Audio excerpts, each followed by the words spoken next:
ये कुत्ता है या भेड़िया है? इन दोनों में से भेड़िया कौन है और कुत्ता कौन है? कुछ भी समझ में नहीं आ रहा है। कुत्ते को देखता हूँ तो सोचता हूँ कहीं ये भेड़िया तो नहीं, और भेड़ियों को देखता हूँ तो लगता है ये कुत्ता है शायद। आखिर ये कंफ्यूजन क्यों है?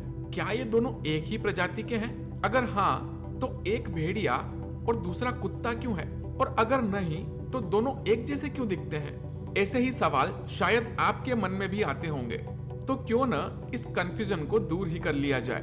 अगर ऐसे ही और वीडियोस आप देखना चाहते हो तो इस YouTube चैनल को सब्सक्राइब कर लो, लाइक बटन को प्रेस कर दो और कमेंट में जय हिंद लिख दो। अगर हम हमारा पास्ट देखें तो हमारे पूर्वज बंदर थे, राइट? तो हम बंदर से इंसान कैसे बन गए? ऐसा क्या चमत्कार हुआ कि हमारी पूंछ गायब हो गई, हमारे कान छोटे हो गए और बॉडी के सारे बाल गायब हो गए? क्या ऐसा ही कुछ भेड़ियों के साथ हुआ होगा? दरअसल हमारे आसपास जितने भी कुत्ते हैं वो सारे भेड़िए ही थे। पर ये कुत्ते बने कैसे? क्योंकि भेड़िए तो इंसानों के सबसे बड़े दुश्मन माने जाते थे। फिर ऐसा क्या हुआ कि ये हमारे दोस्त बन गए? लगभग 15,000 साल पहले वो आइस एज का आखिरी दौर चल रहा था।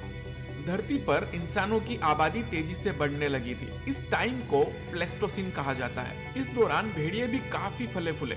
ये भेड़िए शिकार की तलाश में इधर उधर भटकते थे। धरती ठंडी थी तो छोटे शिकार ढूंढना एक मुश्किल टास्क था। वैज्ञानिकों की माने तो इन्हीं भेड़ियों में से कुछ भेड़िए ऐसे थे जो कम डरपोक थे, तो वो इंसानों की बस्तियों तक चले जाते थे। इंसान मांस खाने के बाद जो बची कुची हड्डियां फेंक देते थे वो ये भेड़िए खा लेते थे। यहीं से इंसानों और भेड़ियों के बीच में संपर्क शुरू हुआ। एक research paper the social dog and evolution के मुताबिक जब इंसान होमोसेपियंस बने तो एक जगह पर इकट्ठा होकर रहने लगे। एक झुंड में रहना, खाना पीना सब एक साथ करते थे। भेड़ियों में स्ट्रेस हार्मोन्स ज्यादा होने के कारण ये चिड़चिड़े होते हैं और इसी वजह से इंसानों के पास जाने से कतराते हैं। पर जिन भेड़ियों में स्ट्रेस हार्मोन्स कम थे वो ही इंसानों के दोस्त बन गए। अब जब दोस्ती हुई तो वक्त आया प्रैक्टिकल का। इसमें उनके प्रजनन से लेके उनके बिहेवियर में चेंज लाने की कोशिश करना था। इंसानों की कोशिश रंग लाई और भेड़ियों के डीएनए में स्ट्रेस हार्मोन्स कम होने लगे। साथ ही उनके दांत भी कम नुकीले होते गए। उनके जबड़ों और हड्डियों में चेंजेस आने लगे। अब तक भेड़ियों और इंसानों के बीच काफी अच्छी दोस्ती हो चुकी थी।